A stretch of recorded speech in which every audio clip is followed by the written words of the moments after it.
Imagine this. You're tucked into bed at your short-term rental. It's early morning. Sunlight is just starting to creep through the blinds when there's a knock on the door. You need to leave by 9 a.m. That was a reality for guests from London to New York, blindsided when Sonder and Marriott abruptly shut down more than 1,700 units across 140 properties. Some returned to find their belongings packed into plastic bags or left in the hallways. Staff were devastated and speechless. Guests were scrambling for somewhere to stay, and some even had to sleep in their cars. It was messy. It was chaotic, and it was one of the most dramatic hospitality failures the STR industry has seen in years. Today, we're going to unpack exactly what happened and what it means for operators, hosts, and investors, and the future of our industry. Welcome to the Sonder Marriott Meltdown. Sarah and DuPre, we're back. We're back. Oh my God, it's so good to see you, my friend. I mean, okay, we could talk for hours about doing catch-ups, but just quickly, let's tell the world. Sarah and I just kind of missed recording together. So we had a wonderful time doing GMH Europe, and as that chapter closed, we couldn't resist the opportunity to come back with a new show, The Check-In, telling stories from the industry that we all know and love, the data, the drama, and everything in between. And we're very pleased to come back to you guys weekly with guests, with our insights, with lots of sassy opinions from both of us that you know and love. So yeah, here we are. Sarah, how are you feeling? I'm feeling great. I'm just absolutely buzzing. I've really missed seeing you and recording. For those of our listeners, we basically would call each other still on a weekly basis and just talk about what's going on in the industry because we missed our chats. So really excited for this new chapter, really excited for the check-in. And yeah, if anybody has anything that you want us to talk about, send us a message. We'll get into all the drama. And if anyone wants to hear what a phone call's like between two people who enjoy doing a podcast together, it's dreadful. It's dreadful. It's better that we're doing it this way. This is the right way. And what a week to come back. I mean, the exciting thing is we didn't pick this week knowing what story was going to go down. But I mean, as your cold open explained, what a week in the short-term rental industry. Sonder Marriott deal has collapsed. We're going to unpack it. We're going to talk about the rise, the meteoric fall, and everything in between, and what the implications are for the industry long term. Has this forever affected the reputation of even Marriott, such an established brand that maybe has gone and got their fingers burnt truly with this deal? How did it collapse so quickly, and why did it collapse? To help us tell the story today, we've got a good friend of the show, Mr. Ben Painter, who's going to come on and tell us a little bit about himself. So Ben is an expert in this area, so we really wanted to get him on to hear his opinion. So look, without further ado, let's get Ben on. Hello, Ben. Hello, how are you? All the better for seeing you, my friend. Sarah, I didn't tell you this, but Ben and I usually try and see each other on a Friday morning by going running. So as we couldn't do it this week, we convinced him to come on the podcast. I love that. He's free, so he had no excuse to say no. Yeah, exactly. We would normally be running now, but looking out the window, I think this was a more sensible choice. I think that's right. Ben, for our audience who don't know who you are, tell us a little bit about yourself and your history in the short-term rental industry and why you're very qualified to talk about this story today. Yeah, perfect. So I'm best known for running a company called DuPre, which is a company I founded back in 2017. We started off doing kind of individual homes in the space, like I know that most people do in the short-term rental industry. We got up to about 80 units doing that. And then in COVID, we pivoted the model to focus much more on taking over entire buildings and basically grew from that point. And we ended up at our peak managing 1,500 units across 15 cities and across different countries across Europe. So it was quite a major operation. But obviously that does give me good experience and good understanding when it comes to actually managing entire buildings and the kind of the units within them. Unfortunately, that company doesn't exist anymore, but I'm now working as an advisor and a consultant in the space. We're about 3 or 4 companies that are doing really exciting things. Brilliant. Okay, great. Well, look, Sarah, give us a rundown of this juicy story we're going to do today. Awesome. Let's talk about what the hell just happened. So let's start with a bit of an overview of a bit of a timeline of kind of how Sonder came to be and how we got here. So we'll kind of start at when it starts to get juicy, which is 2022. There's an IPO. Market valuation at IPO for Sonder was $1.9 billion. In 2025, cap was $7 million. So this is a massive loss in business value. They were never managed to be profitable. Whenever COVID hit in 2020, they found themselves in a really sticky situation because the model from Sonder was for them to long-term lease properties. They didn't own any of the properties, and then put them on short-term rental and operate them. So they're stuck with all these leases that they can't make any money on, and stuck trying to pay, which put them really very much in a hole. And then they had all kinds of losses. 2022, they lost $245 million. In 2023, $195 million. So it was a losing market. They had several scares of the NASDAQ basically telling them that they were going to have to delist. They ended up having to do a reverse stock split. Then enter August 2024, where it seems like things are looking up for them. Right at kind of the final hour, Sonder signed this amazing licensing deal with Marriott. So what that essentially meant was an injection of about $15 million in terms of capital. And in exchange, Sonder was supposed to integrate with Marriott Bonvoy's software to be able to post their properties there. There was pretty much immediately a leadership turnover. So CEO, CFO all stepped down. Then there was sort of unmet capital raises. That was another part of the debacle. Was essentially Marriott said, okay, you haven't integrated yet. This is taking longer. Sonder kind of blames Marriott and says, oh, the technology was way harder to integrate with than we were originally told. And so that set us back and it cost us a lot more than we thought. Marriott denies. Sure, the truth is probably somewhere in the middle. And then that led us to the default. So Marriott abruptly on November 9th, 2025, terminated the contract with Sonder, claiming that Sonder had defaulted. That led to the immediate guest evictions and the removal of 7,700 units from Marriott Bonvoy's system. That is sort of the setup. I would love to kind of launch a first question for Ben, maybe, which is kind of from an operator perspective. When in this timeline did you start to sense these are too many red flags? This is not going to end well. When did your spidey senses start tingling? I guess for me, it was around IPO, right? Which I know is like way back in 2022. But if you work out the maximum value they achieved was 2.2 billion, that is 285,000 roughly per door that they valued at, right? Which is an insane stat when you don't actually own any of the properties. And I think when you're going to IPO, when you're raising money, you can tell a story, you have created license, I guess, to what's going to happen and your brand and everything along those lines. But as soon as you go IPO, the market decides what the market decides. So I think that was kind of the first thing where it's like, wow, that's a really big valuation for what they're doing. And then over from February 2022 to May 2023, we saw a 97% drop in valuation over that period of time. And I think anything that's dropping that aggressively is not massively sustainable. Plus, obviously, all the overheads they were doing, and then obviously, as soon as when Marriott stepped in to essentially take over the amount they had to raise and to get the capital with the losses that they were making year on year, like I don't think those numbers really add up. Like what Marriott gave them as part of that deal versus the losses they were making was kind of small change. So I think the writing was on the wall at that point. But then over the summer, it was clear. The CEO stepping down and in June, I think it was, and essentially claiming job well done, to then in August, essentially defaulting on Marriott's payments of 23 million and being told I had to raise 30 million by November. Like, I think you can see probably the timeline from June to now, it's like quite clear the trajectory that they were on. But it's never nice to see someone go in the industry. And obviously, I think in many ways, Sonder was a kind of a leading light for a lot of what companies were doing. So it's not nice to see how it's unfolded.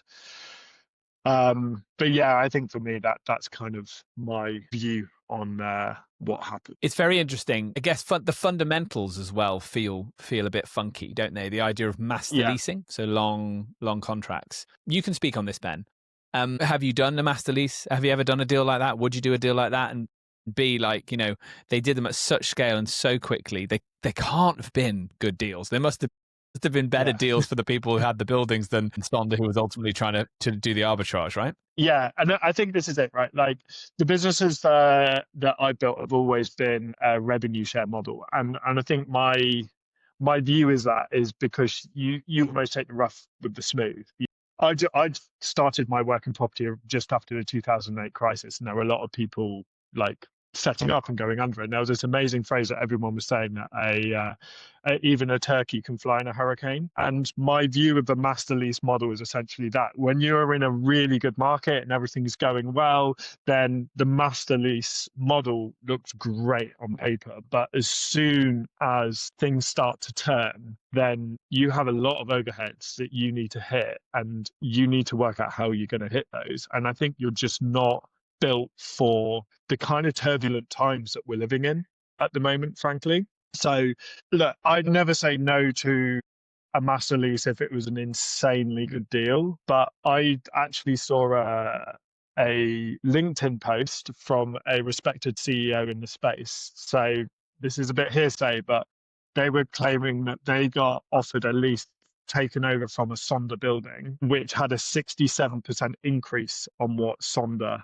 were paying on it. And I just take that like no lessons have been learned here, right? Like people are still willing to take that risk. And I just think in this environment, like the rev share model is a much more predictable, safe model to run with. Yeah. Asset light versus asset heavy. Sarah, what have you got? I think for me, there's two main things that happened here. One is, just as Ben said, like the model was kind of failed from the beginning because already there were no assets. Then they were hit by COVID. They just had a really rough go. It was like the perfect storm of exactly the wrong time to launch that kind of model. And so for sure that hit them. But then at IPO, like the valuation was insane. We've seen this before. We've seen this with Vacasa. We've seen this with others who have gone to market. And they get valuations that are not based on it being a hospitality business. They get these tech valuations because they're tech-enabled vacation rental managers. But at the end of the day, it's a hospitality business. The multiples are totally different than what you would have from a tech multiple. And I think that's where we really saw kind of the big failure here of some of these IPOs is you have people who are not from the industry that don't understand the true value of some of these businesses. They were overvalued. They duped people with a lot of money to come in and get this massive injection of private equity capital. They were great storytellers. You know, I also sometimes wonder, like, who's at fault? Is it the companies that went to these IPOs and went out for all this extra capital? Or is that just capitalism and they were doing exactly what anyone in their situation would have done, which is great. Let's get the maximum amount of money from these private equity companies. Or is the fault of the private equity companies for not having the right due diligence processes in place to identify, like, hey, this business model is shaky, at least at the valuation that we're giving it. So for me, it was a valuation mismatch from the beginning, and that led to unrealistic expectations that were never met, additional injections of capital needed to kind of keep up, and quite massive losses, really, for kind of everyone involved. I'd love to see how much due diligence was being done from a supply acquisition perspective. That's my suspicion, is that, because I agree with everything you've just said there, Sarah, valuation, fundamental unit economics of the business didn't work. But this is like hindsight's 2020, right? Because they could have swung in a good, as Ben said, the turkey and the hurricane, which I'm going to use that all the time, by the way, Ben. I love that. You know, on another day in another market, they might have quote unquote got away with it, but they were over leveraged, right? But again, I think, say Marriott had taken on this business themselves from day one, they never would have gone about it the way Sonder did, because they'd have been the whole time thinking, how do we get bums on seats? Should we build here? Should we develop here? Should we refurb this old apartment building? Are we going to get value for money? And I feel like they were driven so much by growth that they lost track of value and unit per door. And then, as you hinted at the start, Ben, the unit economics were wrong in terms of what each door was valued at. So again, it does feel like it was completely doomed, but we're saying that now because it has failed. And Ben, before I know you want to come back on that, for me, it's just got WeWork parallels written all over it. You know, like, imagine if you'd been an office provider bidding against WeWork 5 years ago, you'd have been like, oh my God, they can just keep writing checks. But, you know, then the whole world changed and the business model didn't look so good. Ben. Yeah, I think for me, it also poses a wider question to actually the whole raising environment within our industry, right? Because I feel like a lot of the kind of key players in our space, the point that you alluded to, Sarah, have basically just chased tech because of the multiples they can get. And I'm not seeing a lot of good news stories coming out from this. I mean, obviously you've got Sonder, you've got I can't remember the name of them anymore. I'm sorry, the one with the pigeon that was in London, that they raised on something like a 38 times multiple, and you're just not seeing any good news stories come out of this. And I just wonder actually if there is a play, but if you're looking to actually invest in the space, maybe the best play for you as an investor is to just look for companies that are doing really good, consistent operations with consistent growth. Like, you're never going to get crazy multiples, but you will get a company that will last for a long period of time and can provide consistent, predictable returns. I just think almost feels like everyone just needs to calm down a minute. Do you know what I mean? Within the raising environment, and just go back to how it used to be done. Look at the fundamentals of the company, look at their growth trajectory, work out what's realistic, and put your money into operators that are genuinely doing a very good job. And I think that would be my advice for anyone looking to invest in the space. But that might not get you the crazy multiples that people are looking for. Yeah. I'd love to kind of pivot on, although I don't think it was the main reason for the ultimate kind of demise of Sonder for sure, as we've already commented on, like it was valuation from the get-go. But one of the things that was pointed out in kind of the last nail in the coffin was this idea that Sonder was unable to integrate with Marriott software, and this was really what put the whole deal in sort of a checkmate situation. Maybe this is something you, either Ben or Leo, you guys can both speak to, but how probable is that, and what is involved in this sort of tech integration?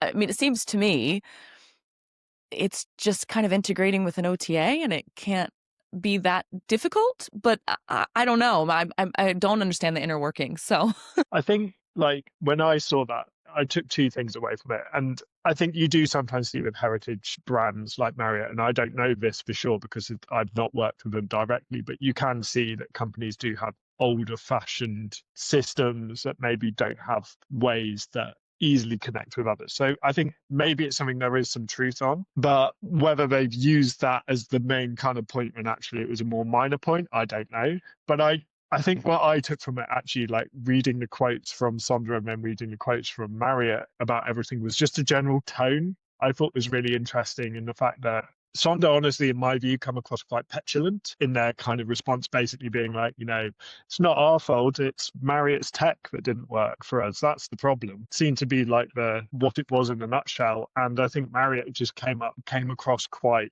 kind of disappointed and frustrated and just exhausted about the general situation. And I looked at those quotes and thought they were quite telling to what was actually going on behind the scenes, and probably what had been going on behind the scenes for some time. I don't know what your guys' take on that is, because I know I'm reading between the lines a fair bit there, but that was my view. I think we all are, aren't we?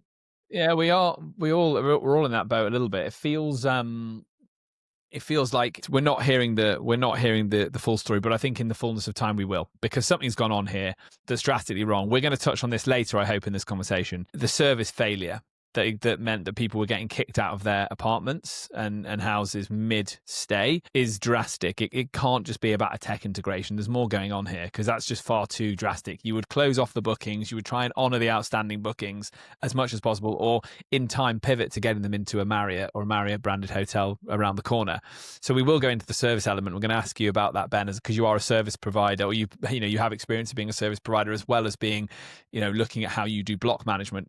We're in hospitality, let's not forget that. So let's go on to that. But the thing I'll say about it is, the question I want to ask you before that, Ben, is we know that whilst history rarely repeats, it often rhymes. Do you feel that in a buoyant market, someone will try and bring this idea of a hybrid hotel short-term rental model into how they acquire supply and go asset heavy again? Or do you think those days are now behind, and the hybrid hotel short-term rental model will have to be asset light to be looked at by investors in any serious way? It's an interesting point. So I think there's kind of two timelines there. I think there's in the short term, there's the guys that are doing it now that require additional funding rounds to keep everything going. I mean, the one that just although I know their fundamentals are a lot better. The one that sticks to mind is a company like Blueground, which obviously is a master lease model company and has raised nowhere near as much as Sonder, and the fundamentals look a lot better as a company. But you got to question whether a company like that is going to have a much more difficult time raising and convincing landlords that this is a better bet than anything else. So I think you've got to think of the guys that are already in it and how this will knock on their effect, even if they've got considerably more robust business models than Sonder did. I still maintain the fact that the business model is not built for turbulence. But then I think longer term, I think, yeah, we will, to be honest, because I think time fixes everything. People will forget, right?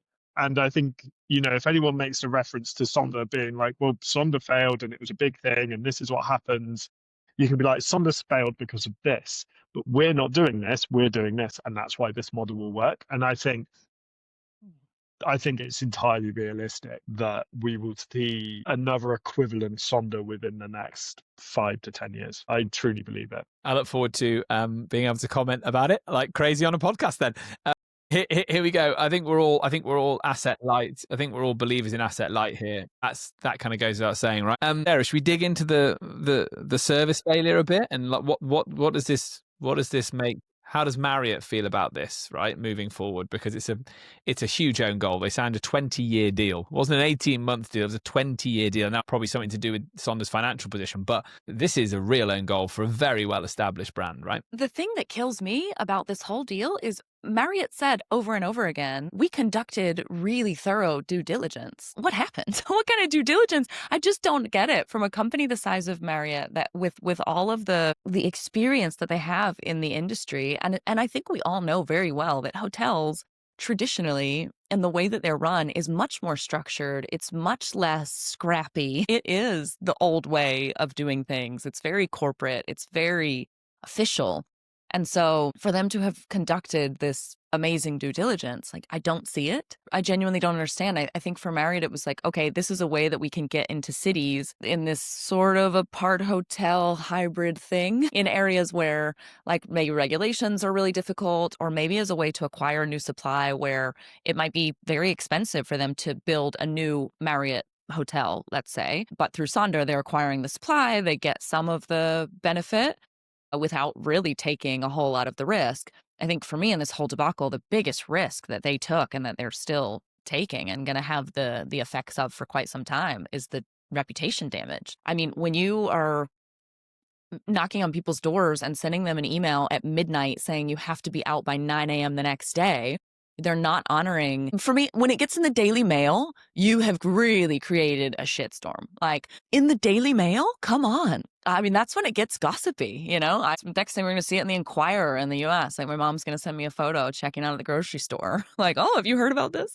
I mean, that for me is scandal ridden. And so for a company like Marriott to be involved in something like this was shocking for me. To that level of kicking out guests, I totally agree with you, Leo. For me, it is the most anti-hospitality thing that I can think of. Like, the whole point of hospitality is taking people in and taking care of them, not leaving them on the streets, not making them sleep in their cars. And so for me, that is going to be the hardest thing, I think, for Marriott to recover from after this whole situation is the reputational damage that has been done by the way it was all handled, quite frankly. Because as you said, Leo, if they had said, hey, we're really sorry, this is taking a turn for the worse, like, we're going to at least honor a portion, or, hey, we're going to put you up in a Marriott for the remainder of your stay, or we're going to give you, I don't know, some kind of voucher, some kind of compensation in some way, shape, or form. I get that it's a loss, but to me, the reputational damage is way more of a loss than any kind of financial losses that might have been incurred from doing right by these guests in this really chaotic situation. And it also leads to the question of, is this going to damage our industry from a guest perspective? Because this story was huge.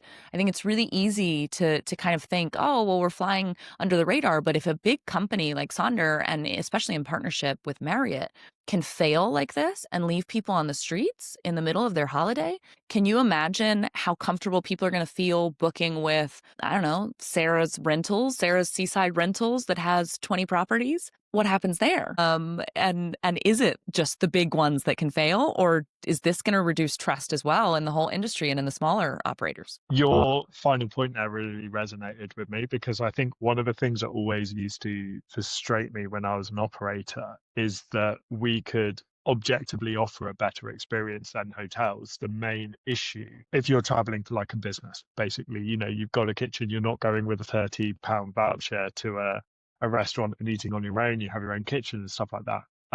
The main issue was that basically businesses didn't trust the process. We were too inconsistent as an industry, and it's a real uphill battle to get away with it. And in a way, to get those corporate bookings, we relied on the stability of Sonder and other companies like it to basically show look, there is professionalism here. It's not like we're a bunch of hosts managing our spare property or with 2 or 3 listings. We are a proper professionalized industry that can provide consistency. And I think, the industry blow from Sonder, if you're booking for your company and you've got to find apartments for 20 people, you may think twice and you may go back to the hotel route where you wouldn't have done before. I think that is a genuine reaction that could well happen, if not happened already. Well, look, we've dug it. We could talk about this one all day. We are definitely going to come back and talk about this one again, I'm sure, every single week for the next few weeks, because it's juicy. As Sarah said, if you're in the Daily Mail, people from in my friendship group are messaging me about it, going, do you know these guys? And so we've gone mainstream. Ben, buddy, thanks so much for popping in. Will you come back and see us again soon? I'd absolutely love to. It's been a genuine pleasure, guys. Thank you so much for having me. You got to love Ben. What a guy, hey? I know. What a great guest for our first episode. No, he had a really interesting perspective for me, I think, from that operator point of view. So it was great to hear from somebody who's done something similar, who has managed entire buildings. One of the takeaways I have from that is sort of the general criticism of the long lease model because of the liability that opens up. I know there was a similar sort of thing. It was a Hostmaker, I think, was the one that he was trying to mention, because Sonder's the pigeon, but Hostmaker was another one that had this similar sort of model where they didn't really own any of the properties. They were doing this long-term lease, and that sort of went belly up as well with COVID. And the main difference is they didn't come out the other side of COVID like Sonder did. And then, of course, they didn't IPO. But it was a very similar business model. So I think that for me is a cautionary tale for operators in our space. And I also am genuinely interested to see the overall impact, as we sort of touched on at the very end, of what does this do for trust with guests in our industry? And what does this mean in terms of the wider implications for operators, no matter how big or small they might be? Because if Marriott can fail, then anyone can fail. So it is a bit scary. I think as an industry, we need to meet the moment, right? Type situation here, because there is a lot of regulation in urban areas. It's a growing trend globally. We know that. There is a perceived housing crisis. What are the causes of that? Over-tourism is a big part of it too. So we've got tourists coming into cities who need places to stay. I like this model of using student accommodation during the summer months, and it's so clever. It's becoming the norm in places like Edinburgh and Barcelona, where regulation is tightest. And what I like about the hybrid model, the apart hotel, the Sonder model, let's call it, is that it does mean that office blocks can be converted into short-term rental accommodation without causing an imbalance in the city's overall accommodation mix. So it is a meet the moment situation, because we do need this type of accommodation. But who's got deep enough pockets to make it work? And can it ever be done in an asset light way?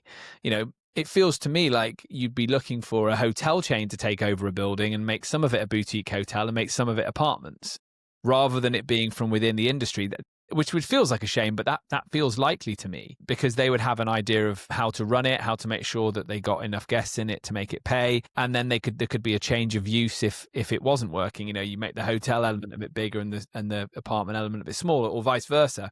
So I still believe that it's possible. I also wonder if there is a way of doing it in an asset light way. So again, people are doing it clearly, but how does that go? get done at scale, well, potentially when buildings are built, it's not the whole building that becomes short-term rental. It's just a section of a building. And so a developer sells a few of the apartments, long-term leases a few of the apartments, and then has the management model in place with a local operator to do the top 5 apartments in the building as tourist accommodation, because it's needed. It's needed in the accommodation mix of any city, right? Yeah, completely agree. I think it's an innovative way of going about it. I do think it was, at the time, a great solution to what was becoming a massively growing problem, especially in markets like New York or like London, where regulation has been super strict. And it does kind of skirt the rules of that, because it's like, oh, well, it's an entire building. You're not really getting into issues of, cohabitation or problems with neighbors. If it's a mixed use building, unless it's offices and, for example, apart hotels. The valuation still is shocking to me. Like, that for me is where it all went terribly, terribly wrong. And I think ultimately it's people outside of our industry coming in and putting valuations on things they don't understand fully. So that's also a concern. It's something that we've been seeing a lot more of in the last, well, really since 2022. Sort of when the boom started in this type of outside investment, more by private equity. So much less about acquisitions within the space of one company taking over another or having a merger, but really this massive injection of capital from outsiders. And I think we've learned a lot of lessons here. And I think the private equity companies have learned a lot of lessons here as well. And I think moving forward, we're definitely going to see a slowdown in some of this external investment for businesses that really are just hospitality companies. I think we're going to see very different multiples in the future as well. And hopefully this serves as a bit of a cautionary tale for us not getting, and Ben brought up in the conversation as well, like not getting bigger than our britches, as we say in the South, not burning off more you can chew. You have to do what is reasonable with especially when it comes to valuations, when it comes to injection of capital. There has to be a path to profitability. So growth doesn't necessarily mean profitability. And if there's no path to that, it's a dangerous game to play. Yeah, I agree. That, I think, is the lesson. Perfect. Sarah, this has been awesome. It's good to be back together, isn't it, after that little break that we took? Yeah. Feels like old times, using the same muscles again. I'm enjoying it. We're back now. We've done a lot of autumn travel. We've both been to all the conferences. Now it's time to get back in the bunker a little bit. How are you feeling about the industry? I must say, before I let you answer, that I felt there was a great energy in the room at the conferences I was at this autumn. People are building, there's lots of AI tools popping up. There's hosts looking for ways to streamline and sort of cleanse their tech stack. So yeah, it feels like we're in a good place. I felt a similar sentiment, I think, as well. What I'm noticing more of are a lot of longer term operators that for the first time are starting to attend some of these conferences. And that for me was exciting. So people who say, I've met quite a few, especially at VRMA, where it was like, oh, hey, this is my first industry conference. Or I used to come years ago and I haven't been in several years and now I really want to learn more. And I think a lot of that is the curiosity around vendors and different tech in the space, as well as coming together to learn from other operators. And so that was definitely an energy that I took away from a lot of the conferences that I've been to more recently, was around having those traditional operators starting to get a little bit more involved in the industry. And I think especially from like a future lobbying perspective, that's going to be extremely important for us to have those people banded together, connecting those operators in the industry so that they know who else is out there. We can have a united voice, especially in the face of regulation that's going to be coming down surely much more heavily in the future. I don't think it's something we're ever going to escape in our industry. And the more bounded together that we can be, then the better. Okay, buddy. I'm looking forward to being back on the weekly cadence. Behave yourself. Be good. More improv and yoga, less 5 a.m. parties, please. Yes. Or do both if you've got the energy for it. Do both. All right. Nice to see you, buddy. For you at home, if you've enjoyed today's show, please hit like, share, subscribe, and all the usual social places. You'll find us, the new show, The Check-In. See you next time.